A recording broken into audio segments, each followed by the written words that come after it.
ଚାଲିଛି ମାନେ ରଜ ପାଇଁ ଘର ସବୁ ସଫାସଫି ଚାଲିଛି ତ ସେଇଟା ମୁଁ ସବୁବେଳେ ହିଁ କରେ ମାନେ ରଜ ପାଇଁ ଘର ସଫାସଫି ସବୁବେଳେ କରେ ମାନେ ରଜ ପୂର୍ବରୁ ସବୁବେଳେ କରେ କିନ୍ତୁ ଆଗରୁ ମୁଁ ମାସେ ନୁହେଁ 15 ଦିନ ଖଣ୍ଡେ ଥାଏ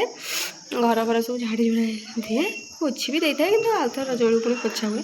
ଆଉ ସବୁ ଲୁଗାପଟା ସବୁ ସଫା ହୁଏ ଡ୍ରେସ୍ ସ୍କିନ୍ ଫୋ ସ୍କିନ୍ ସବୁ ସଫା ହୁଏ। ଏଥର ମୁଁ କ'ଣ କରିଛି ନା ଆପଣମାନେ ତ ଜାଣିଛନ୍ତି ମୋ ଦେହ ଭଲ ନଥିଲା ଖରାପ ଥିଲା ତ ଆଜିକି ହେଲାଣି 8 ଦିନ ତଥାପି ଭଲ ହେଇନି ମୋ ଦେହ ଠିକ୍ସେ ତ ମୁଁ କହିଲି କି ମାନେ ରଜ ତ ପାଖେଇ ଆସିଲାଣି ଏମିତି ଦେହ ଖରାପ ହେଇଛି କହି ବସିଗଲେ ରଜ ପଳେଇ ଆସିବ ଯେ ଘର ସଫା ହେଇପାରିବନି ଆଉ ସେଇଟା ଘର ସଫା ନ ହେଇପାରିଲେ ମୋତେ କିଛି ବି କରତେ ଇଚ୍ଛା ହେବନି ନିଜକୁ ଖାଲି ମାରତେ ଇଚ୍ଛା ହେବ ଏଇଟା କାରଣ ମାନେ ମୋତେ ଘର ସଜାଡ଼ିବାକୁ ବହୁତ ହିଁ ଭଲ ଲାଗେ ତ ଘର ଯଦି ନ ସଜାଡ଼ିବି ନିଜକୁ ହିଁ ତ ମାରତେ ଇଚ୍ଛା ହେବ ନା ତ ସେଇଆ ଆଜି ଅଳ୍ପ ଲୁଗା ମାମା ସଫା କରିଦେଇଛି ତ ମୁଁ କହିଲି ଆଜି ତ ମାନେ ଆଜି ଚାଲ ଝାଡ଼ିଦେବା ଭଲ ଭାବରେ ମାନେ ସବୁ ସଫାସଫି ପୋଛାପୋଛି ଏସବୁ କରିଦେବା ଆଜି ତ ହେଇଗଲାଣି କେତେ ତାରିଖ 5 ତାରିଖ ଆଜି ହେଇଗଲାଣି ଆଉ 10 ଦିନ ରହିଲା ରଜ 10 ଦିନ କୁଆଡ଼େ ମ ଆଉ ସେ 8 ଦିନ ଖଣ୍ଡେ ରଜ ରହିଲା ଆଉ 7-8 ଦିନ ଖଣ୍ଡେ ରହିଲା ରଜ ଆଉ 7-8 ଦିନ ରହିଲା ରଜ ତ ନ କଲେ ଆଉ କରିହେବନି ସେଥିପାଇଁ ମୁଁ କ'ଣ କଲି ନା ଆଜି ଉପର ଘର ପୁରା ଝାଡ଼ି ଝୁଡ଼ାକି ସଫା କରିଦେଇଛି ତ ମୁଁ ଭିଡ଼ିଓ ବନେଇ ନଥିଲି କାରଣ ମୁଁ କହିଲି ଭିଡ଼ିଓ ବନେଇବିନି ଦେହ ଯେହେତୁ ଟିକେ ଭଲସେ ଭଲ ଲାଗୁନି ତ ସେଥିପାଇଁ ମୁଁ କହିଲି ବନେଇବିନି ତାପରେ କହିଲି ଚାଲ ବନେଇଦେବା କ'ଣ ଯେମିତି ଘର ସଜାଡ଼ୁଛନ୍ତି ସେମିତି କିଛି ଖାଲି ଧରିକି ତ କହିବାର ଅଛି ତ ଏଇଟା ସବୁ ଝଡ଼ାଝୁଡ଼ି ସରିଛି ମାନେ ପୁରାପୁରି ଝଡ଼ା ସରିଛି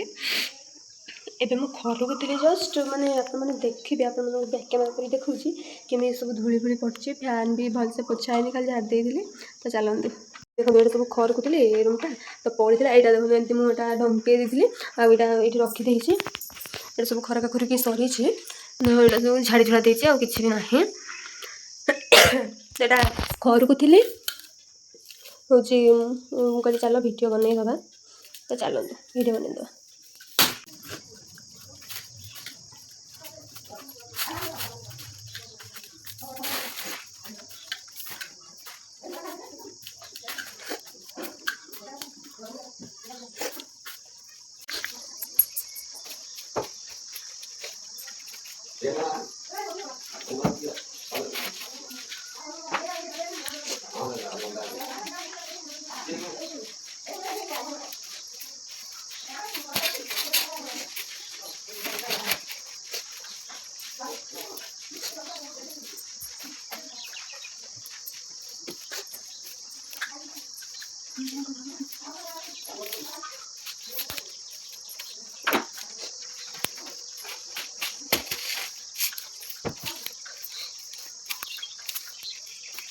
ତ ସାଙ୍ଗମାନେ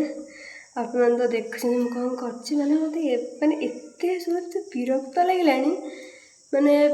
ଯେଉଁ ଗରମ ହେଉଛି ତା ସହ ଏଇ କାମ ମାନେ ଝାଳ ଫାଳ ବାହାରି ମୋତେ ବହୁତ ବିରକ୍ତ ଲାଗୁଛି ତ ସେ ବିରକ୍ତ ମଝିରେ ମୋତେ ଜେଜା ପାଣି ଗୋଟେ ବଢ଼ିଆ ଜିନିଷ ଦେଇଛନ୍ତି ଆପଣମାନଙ୍କୁ ଦେଖାଉଛି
ତ ସାଙ୍ଗମାନେ ଏବେ ଖାଇବା ପିଇବା ସବୁ ସରିଗଲାଣି।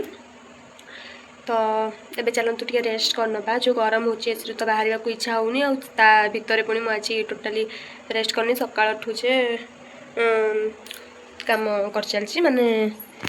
ସଫା କରିଚାଲିଛି। ତ ଚାଲନ୍ତୁ ଏବେ ଯାଇକି ଶୋଇପଡ଼ିବା।